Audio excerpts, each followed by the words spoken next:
trīs puiši Roberts Kalazers, Lauris Liepiņš un Arturs Trānulis devušies trasē. Pagājušā gada uzvarēja Kārlis Ansāns, minūte 5.82, Kalazers bija sudrabs, minūte 4.88, Lauris Liepiņš nopelnīja bronzu.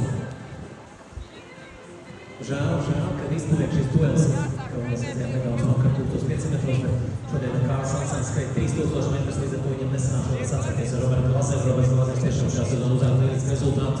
Latvijas čempionātā jūtē pārspēja Bogdānu rekordu Latvijas, bet tik tā bija otrais jaunā rekordista Medvedam. Bogdānos bija trešais un Kalazers ašais skrējējs bija otrais sudraba medaļnieks. Kalazers arī pārņem vadību. Vakardienas bronzas medaļnieks 1500 metros Raulis Liepiņš, kura bronza arī pagājušajā gadā šeit 800 metros.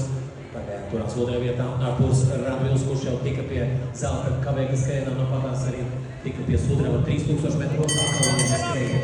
Otrs starts jau šodien būs jau trešā medaļa. Roberts Kalazers atlaists un favorīts nāktos uzskatījums, ka viņš ir ātrākais no šiem puišiem, viņš arī savulaik ir izcīnījis uzvaras. Tad 8,5 citās distancēs. Junior konkurencē no 16 Latvijā Baltijā. Raulis Liepiņš, jā.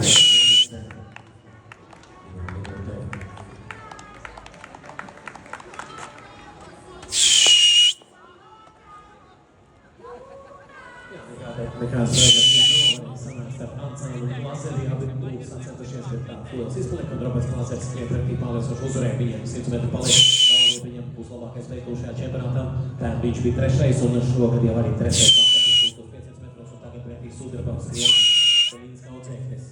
Roberts Kalazers beidzamie 30 metri, un vakar bija zelta 1500 metros.